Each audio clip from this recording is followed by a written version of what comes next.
very much, Aris. Assalamu alaikum, everyone. Let me just quickly first share my screen just to make sure that everything is in working order. Okay, so Bismillah. Before I begin, can you guys see this, the presentation slides moving? Everyone okay with that? Yep. One second. Okay, great. Alhamdulillah. Excellent. Okay, Bismillah. So, assalamu alaikum, everyone. Welcome to this masterclass on the contingency argument. I'd like to first and foremost thank the Islamic Society of Britain for inviting me. Again, I think this is my third time now doing a class, and it's always been a pleasure and engaging to kind of see where everyone is coming from. Just a quick introduction to myself. So I'm of Pakistani origins, but I was born and raised in Kuwait. I went to UK for my studies. I formerly come from a chemistry and chemical engineering background, only then to realize after finishing my PhD, I don't want to do chemistry and chemical engineering. I then moved on to philosophy and theology. And most of my research mostly looks into the fields of Islam and science, Islamic theology, and Islam and atheism. This is going to be what I hope kind of an accessible account of something called the contingency argument. It's a very tricky argument to understand, at least in the beginning, but that's only because there's kind of a lot of layers that work into it. But once you get it, I think it kind of really shows its strengths as you begin to apply it in the real world dynamics. So what I'd like to do is just go over 4 parts, I'd say, of the argument. I think the first few slides are just going to be me kind of setting the stage for some preliminary ideas that I want everyone to kind of be able to appreciate. And then once those preliminary ideas are set, then we can move on to the actual construction of the argument. Now, the argument itself has 2 main parts. So part 1 is, how do you go from contingency to a necessary being? And then the second part is how you go from a necessary being to God, the one that at least we recognize in Islam. The third part isn't necessarily a part of the construction of the argument, but it just goes to show how you can apply this argument in a lot of settings, which can cause issues between Islam and science and atheism and Islam. This is meant to be an interactive presentation slide, so I might ask you to shoot your answers into the chat box. So please do. And this acts as feedback for me to make sure that everyone is on the same page. Right. So let's start off with just some basic ideas here.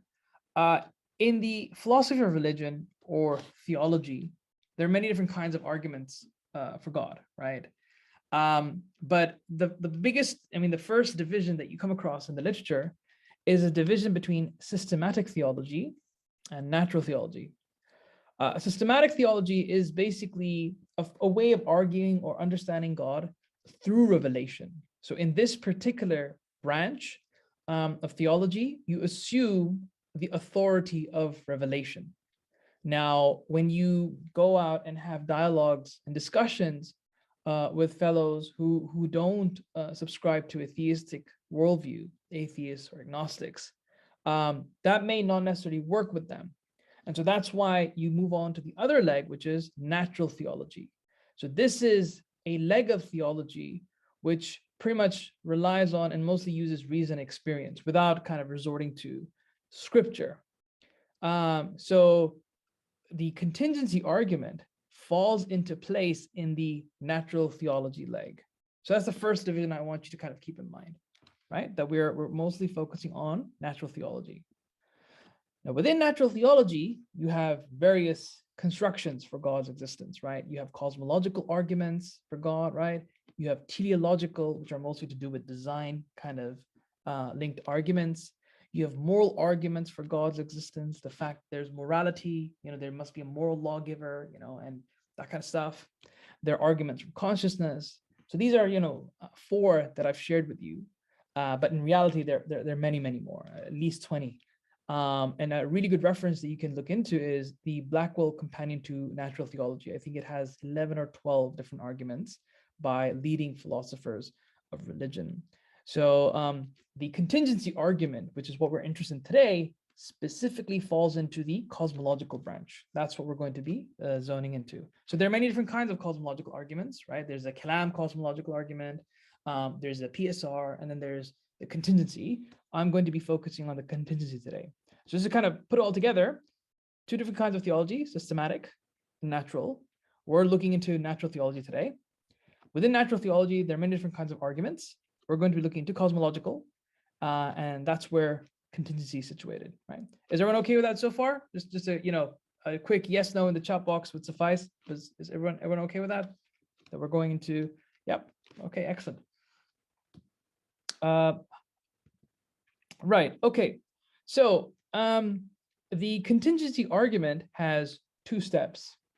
Part one is basically arguing for a necessary being, right? So you identify something that is contingent.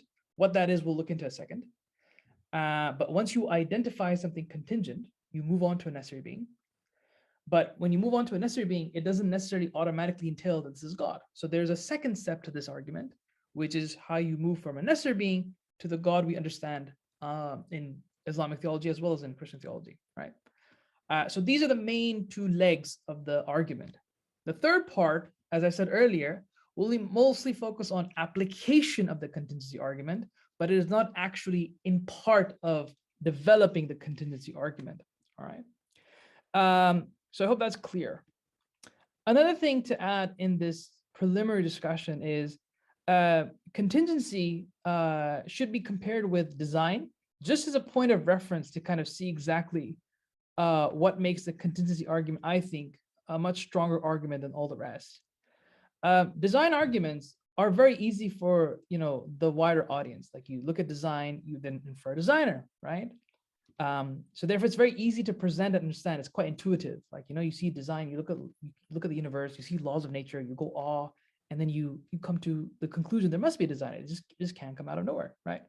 But when you drill into the mechanics a little bit, you'll see that design arguments do have some fundamental flaws, which I think are better covered by the contingency argument. So here you can see that the strengths and weaknesses are reversed for each other. So design is easy to present, but it has relatively some weaknesses. Contingency argument is much more robust, but it takes a while to kind of get things going for people to understand this argument. So when the Islamic Society of Britain asked me if I can try and convey this to a wider audience, I'm like, challenge accepted, let's do this. So this is an attempt or one way of presenting the contingency argument to a wider audience that I feel should give you enough to kind of start with the bare bones of the contingency argument. And then you can kind of see how relevant it is in this whole discussion of Islam and science and Islam and atheism, right? Okay, everyone so good so far? Yeah, before we go into the next part, everyone okay with that? Everyone okay with that so far? Okay, great, right. So to start off with the contingency argument, we need to understand two very basic terms, right? What is possible and what is impossible.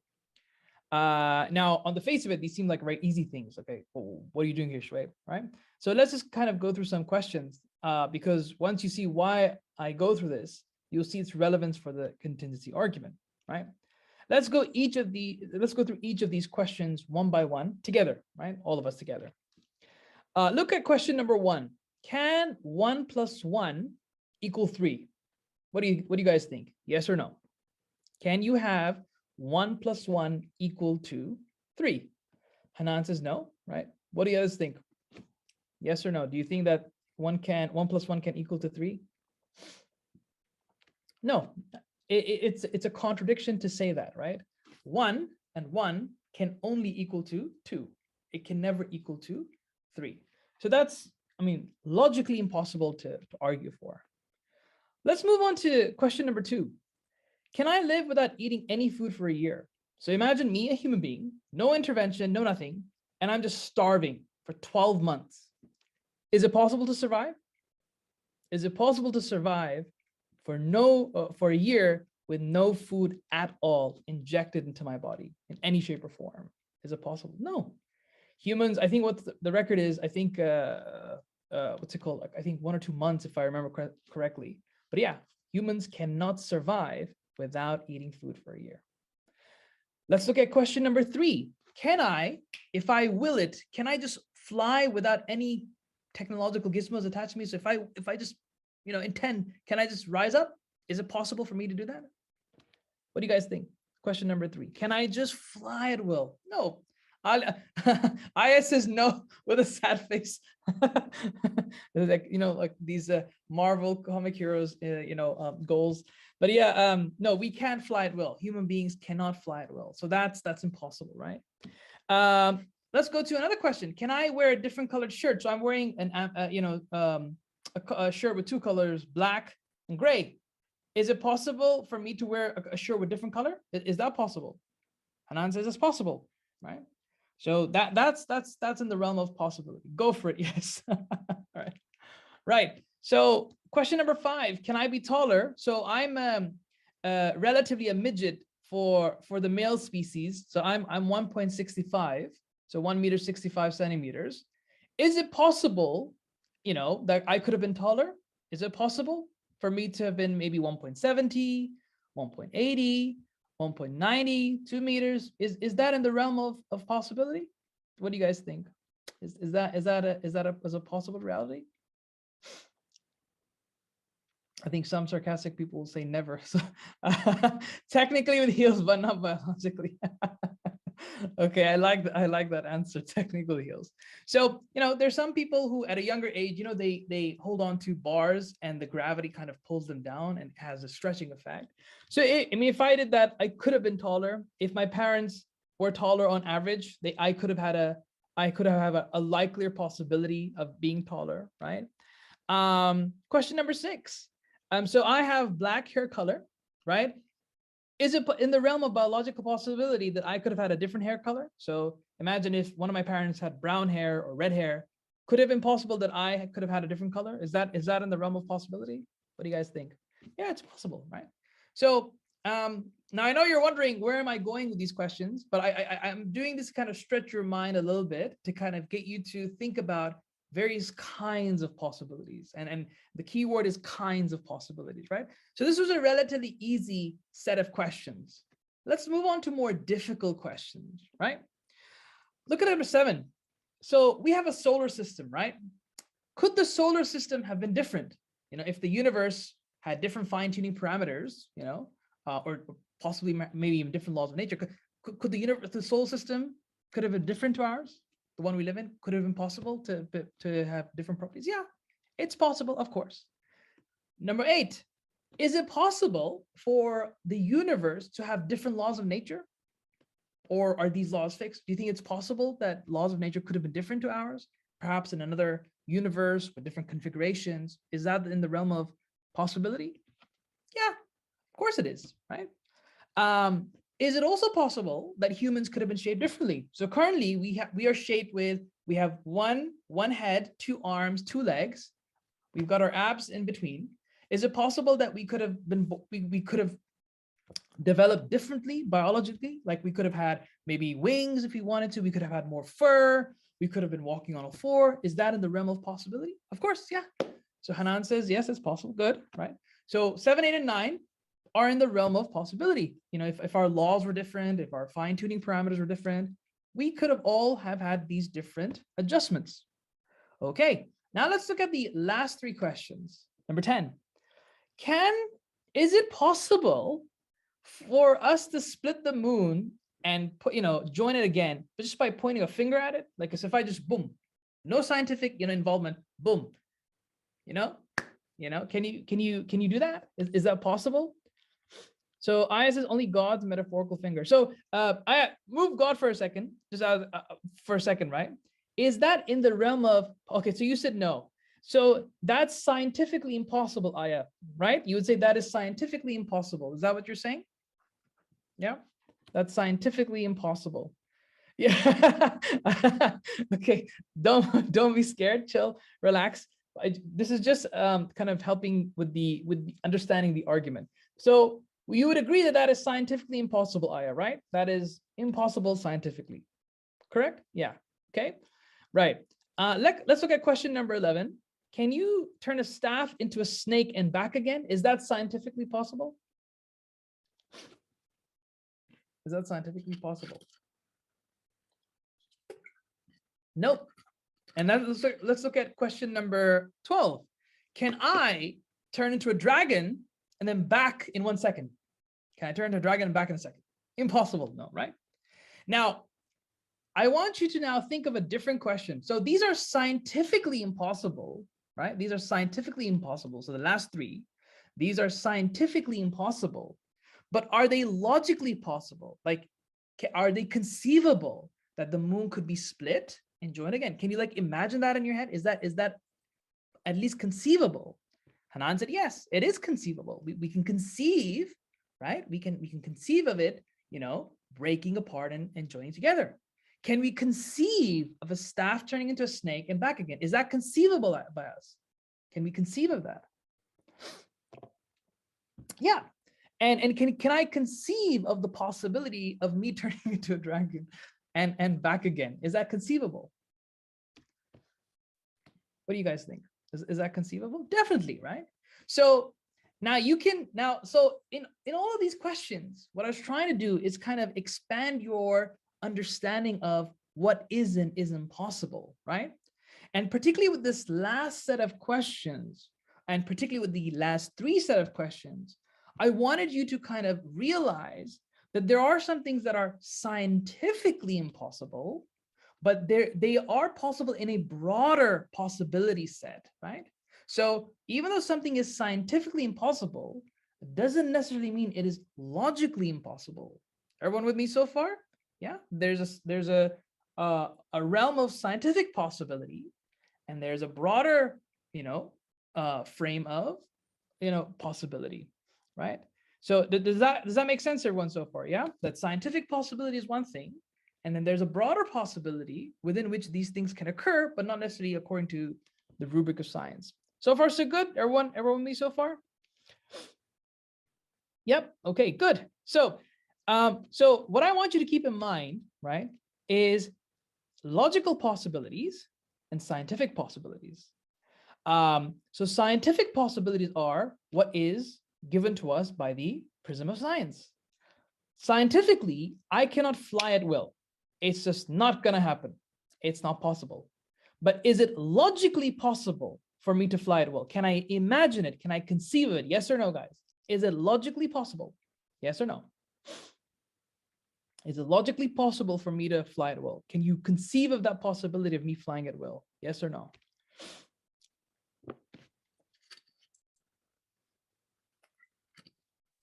What do you guys think?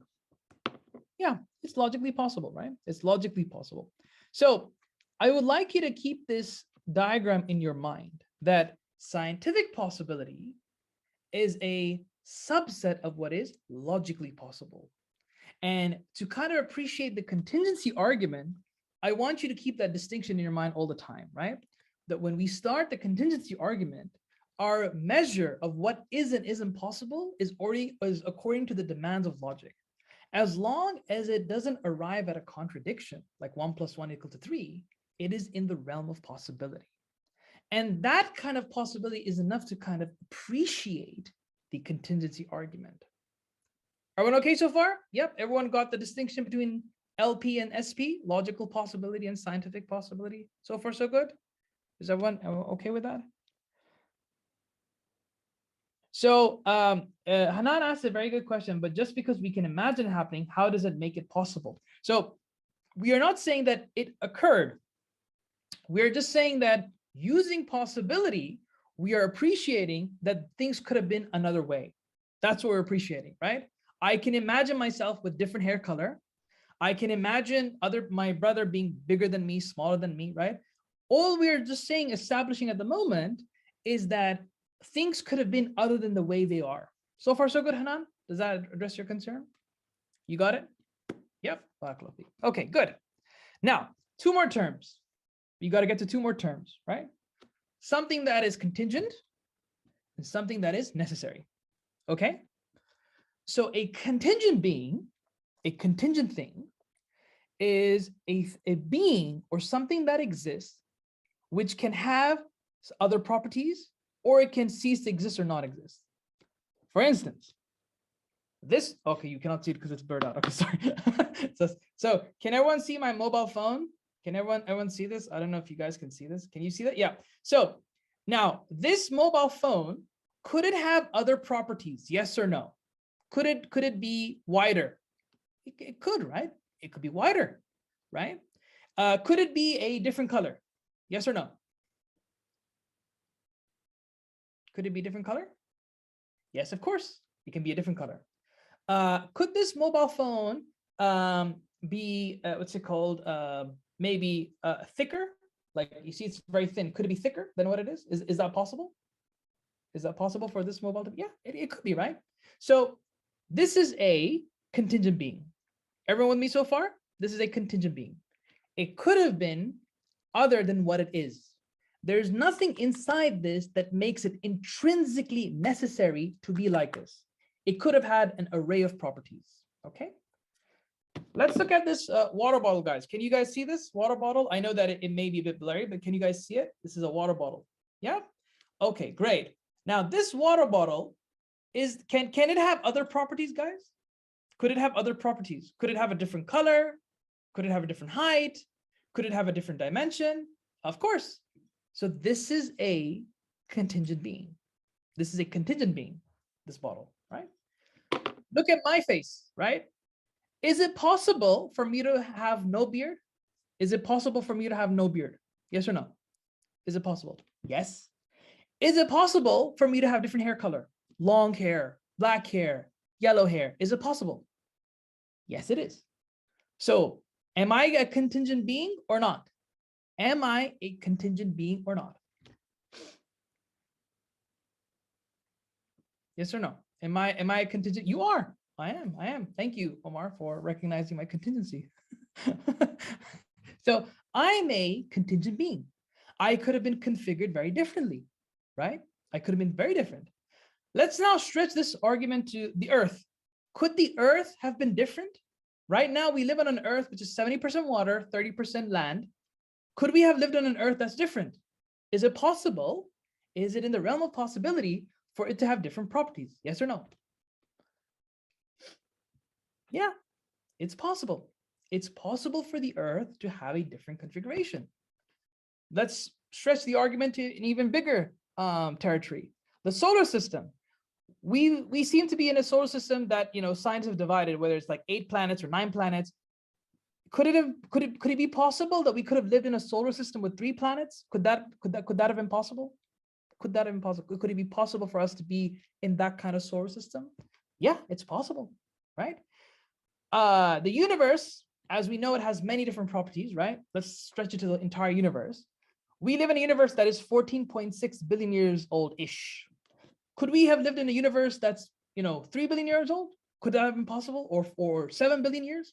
Could it be possible? Yes. So through that analysis, what does that tell you? That everything in this created world that we see around us is contingent.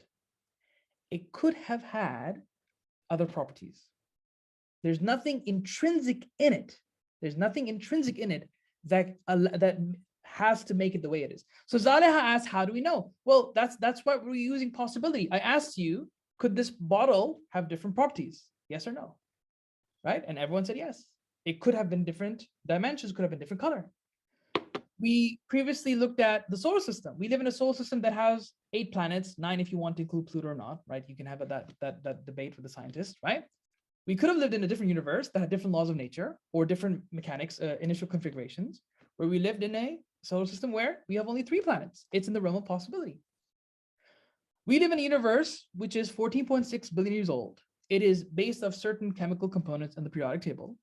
But given different laws of mechanics, different laws of nature, we could have lived in a very different universe, right? That didn't necessarily have those configurations. We didn't necessarily have to live in a universe that is 14.6. It could have been different. Does that make sense, Zaleha? Yeah. Yeah, that you can conceive of those possibilities, right? The very fact that you can conceive those possibilities shows that there's nothing intrinsically necessary in that thing. We know that 1 plus 1 cannot equal to 3. It can only equal to 2 because that is intrinsically necessary. Otherwise, you breach contradiction. So you breach the laws of logic. If you say 1 plus 1 is equal to 3, then logic is out of the window. Right? That's why I said the broadest thing that we're conceiving of is using logic. As long as it doesn't violate the laws of logic, it's conceivable. It's in the realm of contingency. So I want you to keep that important thing in your mind, right? That contingent things are those things that could have been other than what they are. They could have had different properties. They can cease to exist. Nothing inside of it is intrinsically necessary. Everyone okay so far about contingent beings? Yes? Everyone cool with that so far? Yep. Cool. Very good. Now, a necessary being or something that's necessary, it is impossible for it to be something else. It's impossible, right? So for example, it's impossible for 1 plus 1 to equal to 3. It's impossible. It's a logical contradiction. So contingent beings means that it can occupy different properties, right? It can cease to exist, not exist, whatever, can have different dimensions, whatever. A necessary being means it is impossible for it to be something else. Is everybody clear with those two definitions? This is the last set of definitions, and then we're off to the argument. Is everyone okay with that so far? Tom Lavin, I see your thumbs up. Everybody else, you guys are okay with that?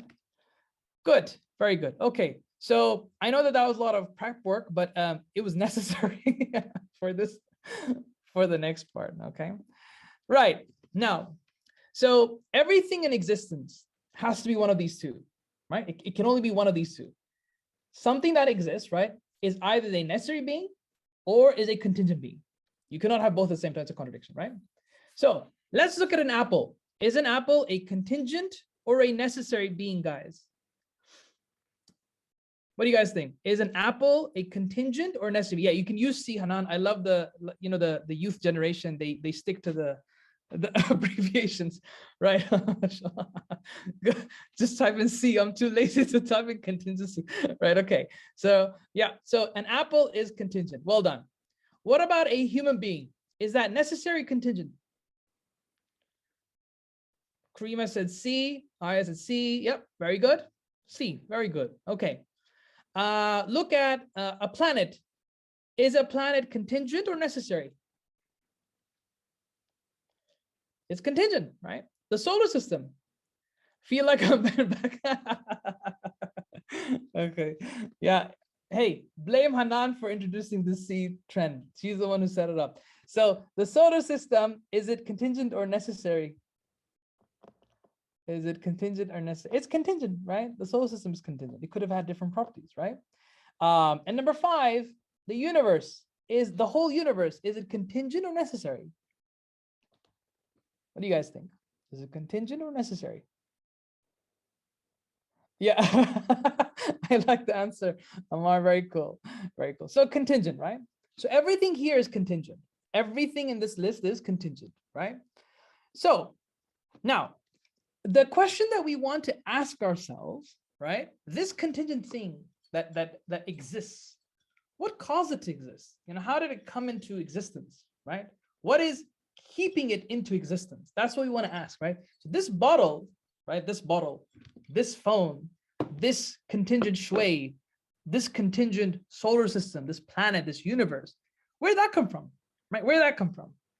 Now, there are two possibilities, right? One possibility is that it's self-causing. What do I mean by self-causing? That is, create itself. Did this bottle create itself, guys? Did this bottle create itself? No, right? This bottle, of course, cannot create itself. This phone, did this phone create itself? Is it self-causing? No. This building that I'm in, the hotel that I'm in right now, did it create by itself? Did it self-cause?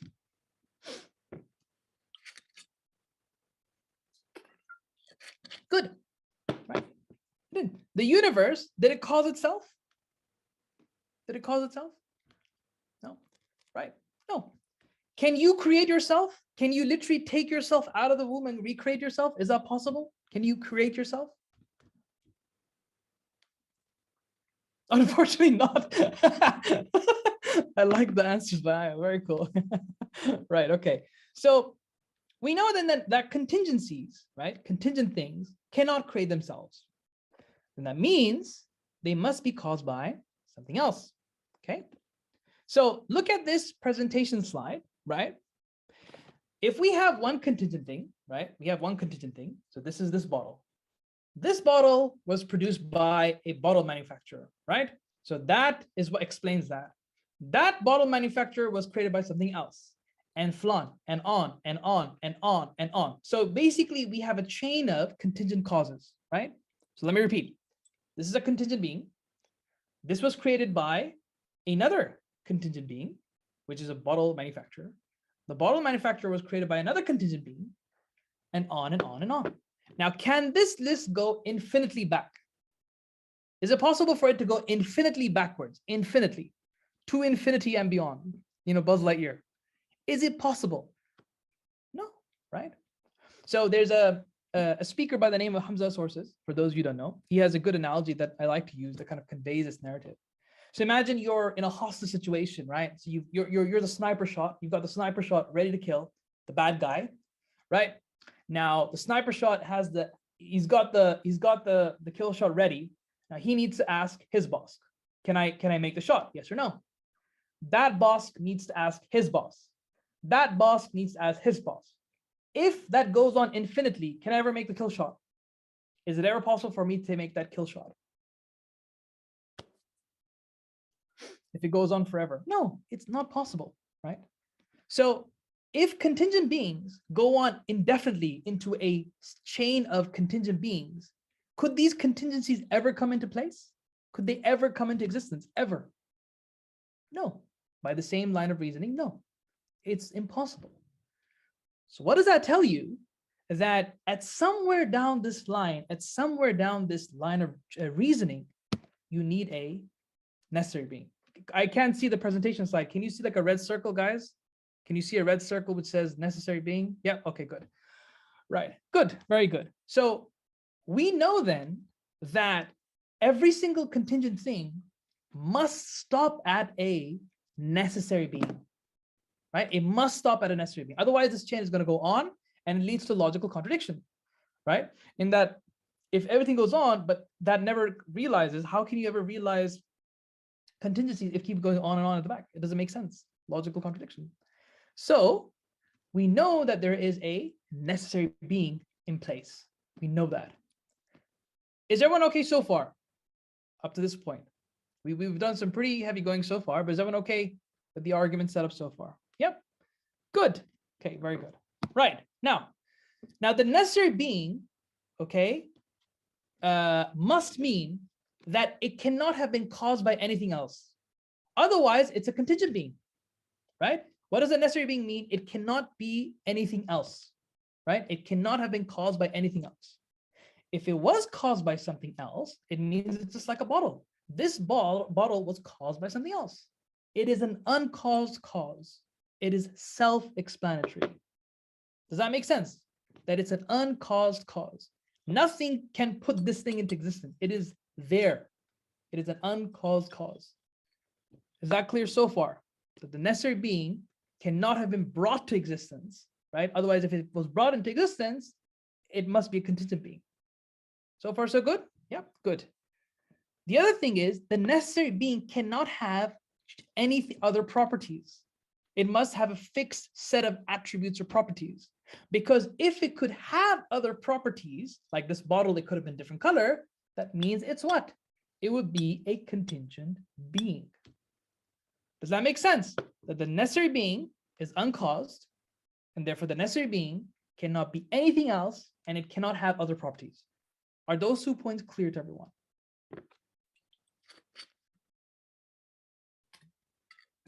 Yep. Okay. Very good, mashallah. Excellent. Very, very good. Okay. Now, we now come to the second stage of the argument. So we've gone from contingency. We've understood what contingency is. We've gone from there to the necessary being. Okay. Shoaib, how then do you explain that this necessary being is God? Like, what do you do, right? This is the first stage of the argument. Khalas, you said it's a necessary being. That's fine. Well, how do you get to God? Now, when we say God, we usually understand a few things with God, right? At least in the Abrahamic theistic Islamic faith, right? We understand that God is omnipotent, right? We understand God is omniscient, and we understand that God is one. So who can tell me, what does omnipotent mean? What does being omnipotent mean? If a being is omnipotent, all powerful. Well done, mashallah, excellent. Well done, guys. It means it's all powerful. Very good. Okay. What does omniscient mean? What does that word mean? What does that word mean? All knowing, that he knows everything, absolutely everything. Okay. So we know that our God, at least the God of Islam, has those properties. He's an omnipotent being, he's an omniscient being, and he's one. We know that. Okay. How do you go from necessary being to God? This is what we're going to do now. We're going to try and make that connection from necessary being to God who has these properties. Okay. So let's look at that. Bismillah. So I want you to imagine that the necessary being is not omnipotent. He has a lot of power, but he's not all powerful. If he has limited power, that means he can be what? The answer is in front of you. It means he can be what? He can be overpowered. I mean, somebody can overpower him. So imagine a wrestler.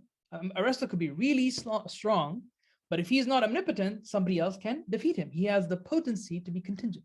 Yes, Zala, he has defects. Not defects, but the more important point is that if something is not omnipotent, that means that being can be overpowered and therefore is contingent, right? In that he can become stronger or weaker. And that contingency no longer applies to a necessary being. Does that make sense, Zala? That you can call it defect if you want, but the main problem with not being omnipotent is that it is contingent. So look, I can lift certain weights, right? I can't lift everything. I can't lift the universe. I can't lift planets, right? But if I keep training, maybe I can lift cars. Maybe I can lift something bigger than cars. I don't know. But I can keep acquiring new strengths. I can get stronger and stronger and stronger. But if I can acquire strength, that means I'm still a contingent being. When you have a non-omnipotent being, it means you are still susceptible to being a contingent entity. Does that answer your question, Zaliha? Yeah? Did you understand that? But please let me know if I'm mispronouncing your name. I think that's correct. Okay, good. Everyone else clear that if you have a non-omnipotent being, you can be overpowered. And therefore, it is not a necessary being. It is a contingent being. Everyone else okay with that? Good. Can concepts be necessary and contingent? So let me address that at the end, Harris. Just give me a second. Let me first finish this because I don't want to go into digression. I think people are doing good. Let me just finish the flow of the argument, but I will get to that. Number two, guys, a non-omniscient being could acquire new knowledge. If you have a limited being that is not omniscient, that being could acquire new knowledge. Therefore, that being is contingent. Does that make sense, guys? Does everyone understand that? Yeah, that is still a contingent being. So that automatically means that the necessary being must be what? The necessary being must be omnipotent and omniscient. Is everybody cool with me so far? Yeah. Now we've been able to kind of say necessary being, and now through just basic conceptual analyses, we've been able now to demonstrate that this necessary being must be omnipotent and must be omniscient. We've come to that stage now, right? Is that clear to everybody? Those two parts?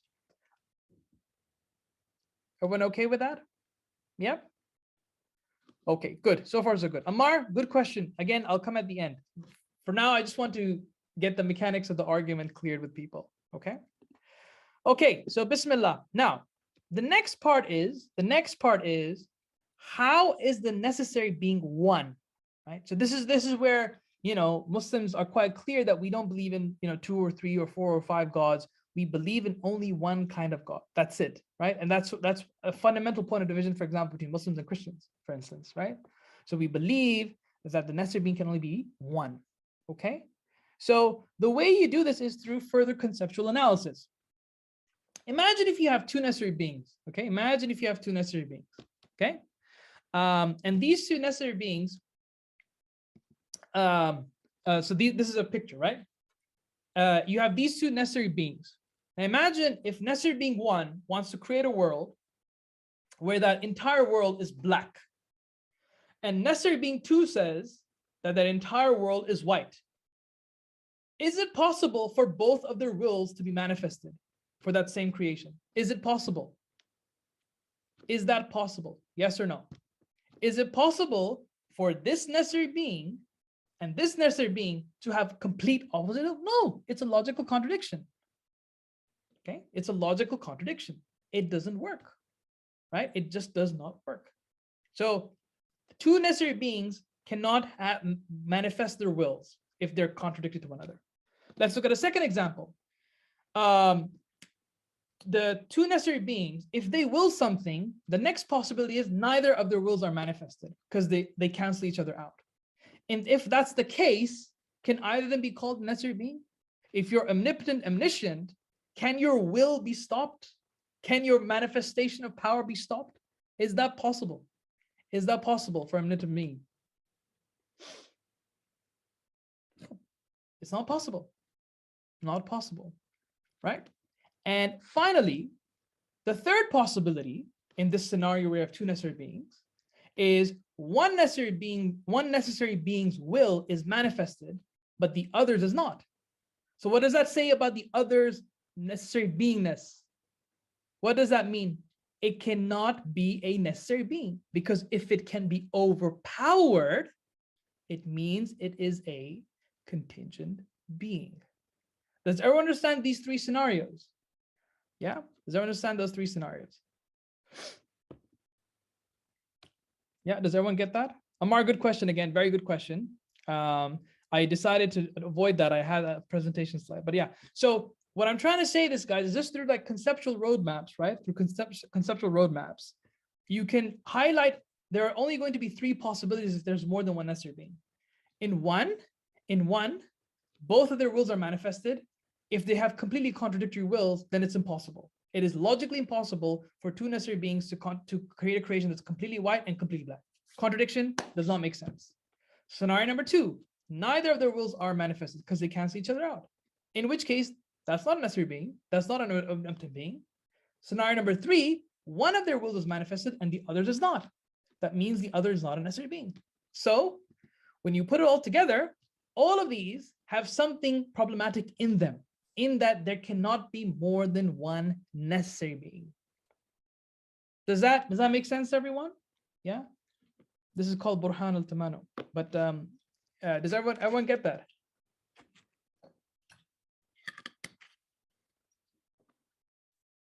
Yeah. Excellent. Very good. So what I've articulated for you guys is that the necessary, this argument for contingency this is one way of presenting the argument, right? First, understanding what is contingency. Then from that understanding, moving on to how you go from contingency to necessary being, and then from necessary being to God. Okay, so this is one way of kind of representing this argument. Are there other ways? Yes, and there's some really good philosophers that get into a lot of technical machinery, right? My objective for this presentation was not to get technical. I'm trying to reach to a wide audience that can just appreciate the very basics of the argument, and then they can kind of dabble into the more complex literature, inshallah, after this session, right?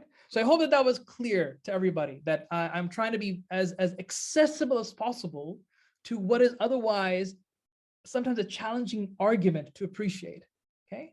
So I hope that's okay so far, and that everyone is still following through with me. Right, now part 3, application of the contingency argument, right? So, okay, Shoaib, well done. You've kind of gone through and walked us through the argument, but so what? So what, right? You've proved God exists. Okay, let's say we give you that. How does it help us, right?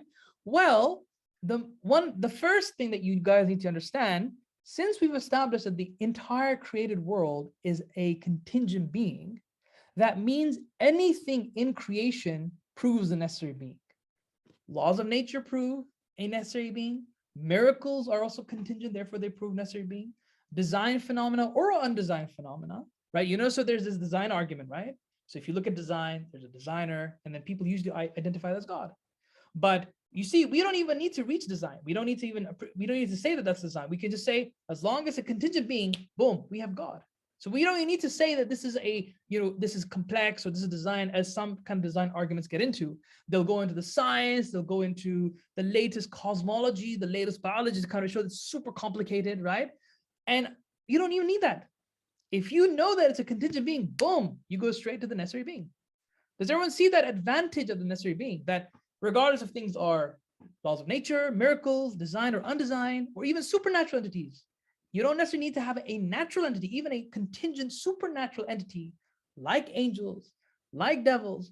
All of them point to the necessary being. Is everyone clear about that? Yeah, but all of these instances, any kind of instances of any of these things point to a necessary being. Is everyone cool about that? Everyone got that point?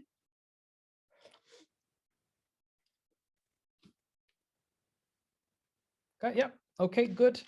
Thanks for the feedback, Tom. Right, now, the second point is, so a lot of people see that there's like a tiff between science and religion. But once you understand the contingency argument, you will see how absurd this argument is. Anything that science tells us, be it multiverses,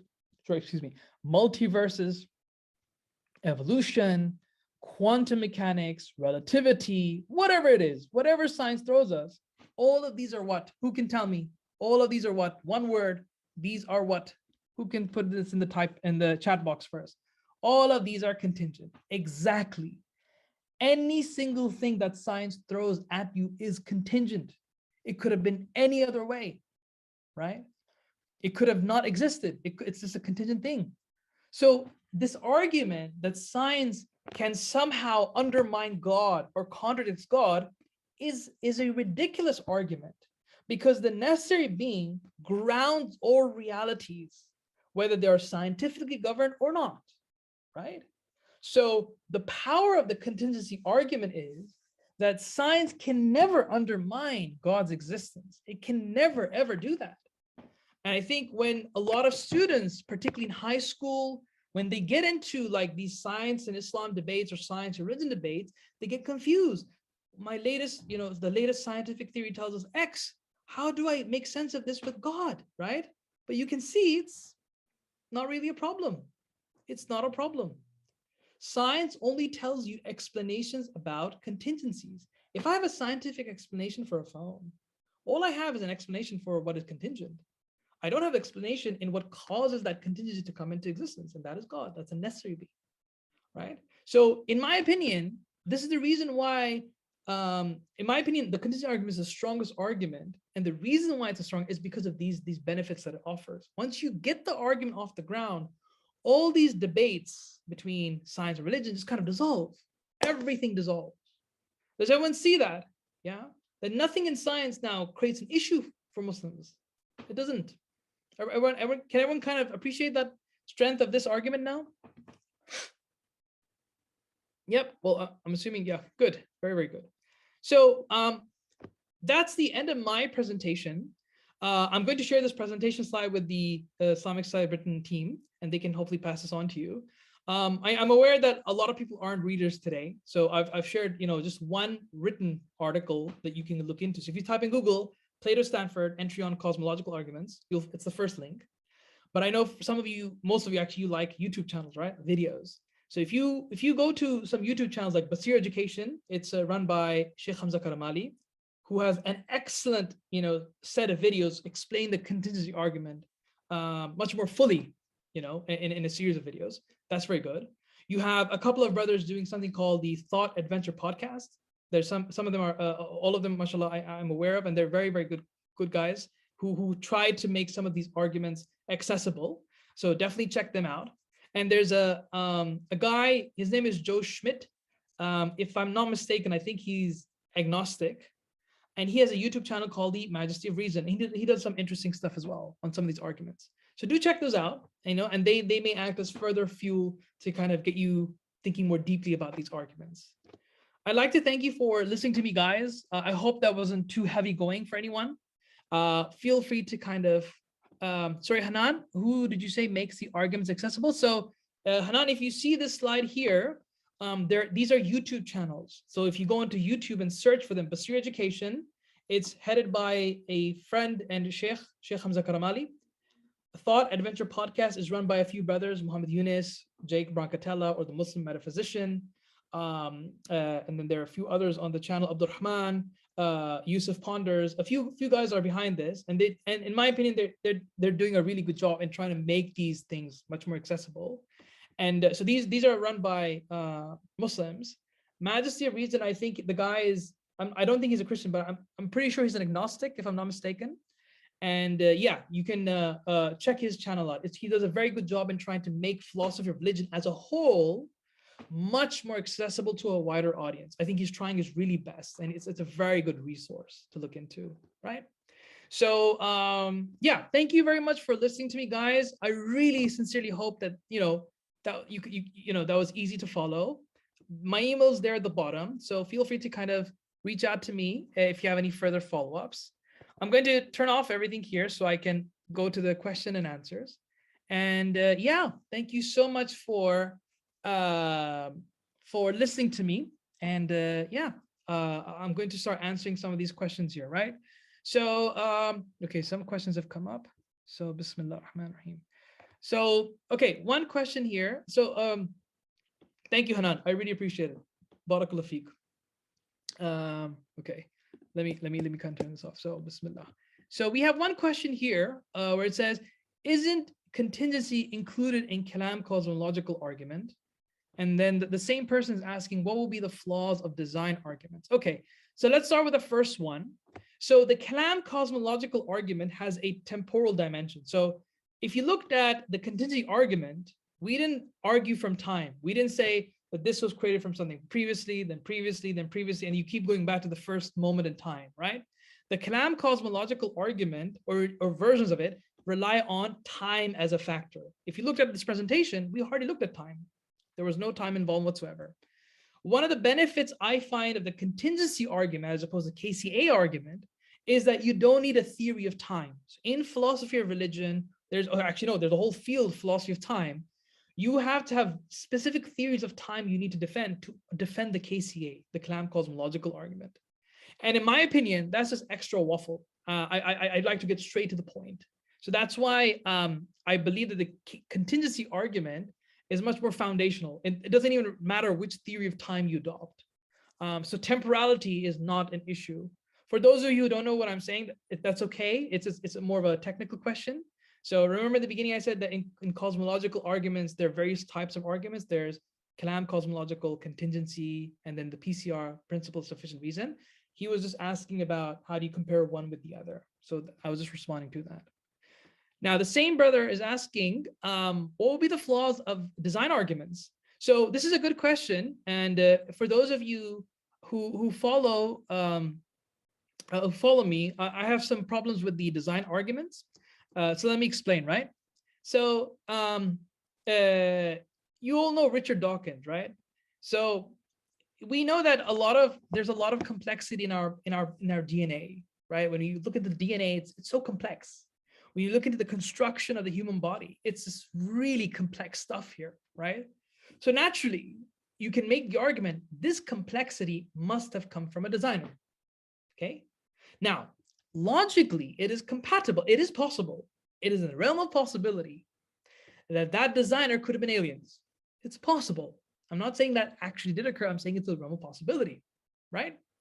So design arguments don't necessarily lead you to God. They lead you to possibly other candidates that have design-like creating capabilities, okay? Now, the problem with that is that, okay, if someone argues aliens, someone could say, well, then where did the aliens come from? And then where did they come from? When you start doing this regression analysis, you fall back on the contingency argument. So I believe that design arguments kind of leave you halfway. They don't kind of get you to God, they just get you a designer. And that designer can occupy a range of, features. It could be an alien, it could be this or that, right? For example, some atheists, they'll say, who designed, they'll say, okay, maybe something created the universe. It could be a supercomputer, right? Could be an alien in the multiverse, right? And they're right, it could be, right? But then you have to say, okay, who created that thing? And then who created that thing? And you keep going back, ultimately you go back to the necessary being. So that's why I feel that design arguments are half-baked. Everyone got that? That I feel that design arguments, though they may have some, import for Muslims and theistic folks in general, I do feel that they are not sufficient to kind of get to the point. I believe contingency arguments kind of goes full way and really kind of build a solid case, at least in my humble estimations. So I hope that that was clear, at least in relation to the question. So somebody asked, hang on.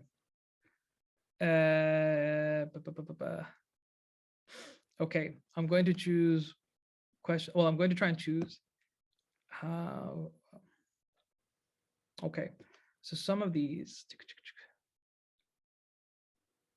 Right. Okay. So Karima is asking. Surely math is caused. The whole 1 + 1 is equal 3 thing. It was brought into existence the same way the laws of nature is, and it's just really hard to conceptualize, right? So mathematics and laws of logic are basically our rubric for measurement. We cannot see beyond logical possibilities. When we start entertaining contradictions, we can explain anything. We start believing everything. We can believe that things can be alive and dead. We believe things can be awake and asleep at the same time. We don't see that kind of world. We don't experience that kind of world. It doesn't even make sense with our mental apparatus. So that's why logical possibilities are the realm and the governing prism through which we kind of understand everything. If you breach that, then nothing can make sense. Everything can be true and untrue at the same time. And so therefore you'll be living in contradictions. Human discourse won't be possible. Science won't be possible. Making sense of the world cannot be possible. So that's why the laws of logic are pretty much the best way in our limited fashion of being able to understand some of these arguments of possibility. Now, there is some interesting research, Karima, about entertaining contradictions. If you're interested in that subject, there's a very good friend of mine, Maulana Abbas Ahsan. So he's an Alamiya student who is also an analytic philosopher. He actually studies this area very, very well. And search his name. His name is Abbas Ahsan. Okay. And this area where you kind of see contradictions, you kind of study contradictions, is this thing here, dialetheism. Check that out. Okay, so that's a hot area of interest in philosophy of religion, and he is the best person, in my opinion, to speak to about that. Does that answer your question, Karima? Yep. Okay, good. So Karima also asked, oh, you can't see my text. Oh, sorry. Okay, I know why you can't see my text, because my chat is sorry here. Abbas Ahsan, and that's the name of the literature. Okay. So Karima also asked another question: what is designed versus simple phenomena, right? So this is a bottle, okay, and this is a mobile phone, right? I know you can't see them because they're blurry. Which one is simpler relatively between the two? Which one is much simpler between a bottle and a phone? What do you guys think? What is simpler between these two? The glass, right? So that's all I mean. This is a relative comparison, right? That there's some things that look designed, right? And there's some things that look very simple in relation. But now, if you zoom in to the atomic level, in the atomic level, a lot of interesting things are happening, right? You have electrons whizzing around, you have neutrons and protons kind of sticking into the nucleus. Then you see a whole new layer of complexity, right? A whole new layer of design. Well, I'm just using these as heuristic procedures to kind of show you that anything that looks simple or even designed, it doesn't matter. It's contingent. That's what I'm trying to highlight. Does that make sense, Karima? Okay, so very good. Okay. Somebody else asked, good, Karima. So Harris asks, can concepts be necessary and contingent or only specific objects? For example, R squared is contingent. So there are some things like mathematics and laws of logic, they aren't necessarily contingent, right? Mathematics are in a plane of existence, which are very interesting. We know that this mobile phone can be different. We know it can be different. But 1 + 1 cannot be different. Otherwise, you're going to breach a contradiction. So there is a whole field in philosophy. There's actually a field of philosophy of mathematics. What is the nature of mathematics? That's one question. And in philosophy of religion, there's another question. What is the relationship between God and mathematics? Does God govern mathematics and the laws of logic? Is he governed by the laws of logic? Is there some kind of like hierarchy between the two, or are they the same? This is an area investigation. So there's a really good book where you can kind of dive further into this. And that book is called, one second, Bismillah, I need to remember. I think it's called God and Abstract Objects. Bismillah. So, yes, yeah, so here it is. So let me just share my screen. Harris, so this is for you. Can you see my, can you guys see my screen? Can everyone see my screen? Yeah, so it's this book on the right-hand side, Beyond the Control of God, 6 views on the problem of God and abstract objects. It's a very recent book. It's a bit heavy going, but a good read, right? It's not my intention in this particular session to look in that literature because I don't want to go into any digressions or further complexity as is needed. But that is an excellent reference for you to look into. Is that okay, Harris? Yeah.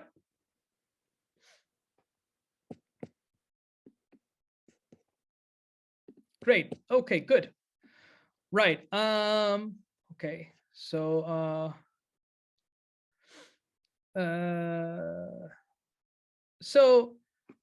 okay, there's a few interesting questions here. So Rabia has asked a good question about God. How can evil exist if God is omnipotent and omnibenevolent? Right. So this is related to the problem of evil and is not related to, or at least I didn't want to relate it to the problem of contingency, right? I'm going to address this very briefly, but there's a lot more that can be said about this argument. And that is that we have to be careful in that the conceptions of God can vary from one religious tradition to another. There's some schools of thought in Islam that don't necessarily believe God is omnibenevolent, he's all-wise, right? Because God does not necessarily fit categories of good and bad, in the sense that when I do something good according to a rubric. When I do something bad, I do something bad according to a rubric. But God, who created everything, he transcends everything. So how can you apply a standard onto God? Do you see my point? So whether even some traditions and some schools of thought even occupy this understanding of God being omnibenevolent is a question mark. And so once you kind of deal with that question about whether God is omnibenevolent or he transcends, these moral categories, it then affects your understanding of the problem of evil. Again, the presentation today is not focused on this, but a lot can be said here. And I've actually done an article on this. If you're interested, let me see if I can share it here with you. Yeah, so this is for Rabia. You can, oops, sorry. So Rabia, can you see the link that I just posted on the chat box? Can you see that? So that's academia, and academia is basically a Facebook for academics and nerds, right? So we put our publications up there. In there is a paper that I wrote called Al-Ghazali's Divine Command Theory, Biting the Bullet. Okay, and in there, I give you one presentation of how a particular strand of thinking or one scholar looks at this whole problem of omnibenevolence, right? So that could be something that you can look into, Rabina. Sorry, I've been calling you Rabia this whole time. It's Rabina. I apologize. Is that okay? Oh no, no. There are 2 people here. Sorry, one Rabina, one Rabia. Sorry, Rabia. Does that make sense? Yep. Is that okay, Rabia? That you can kind of look into that literature? Yeah. Sorry for confusion. No worries. Okay, very good.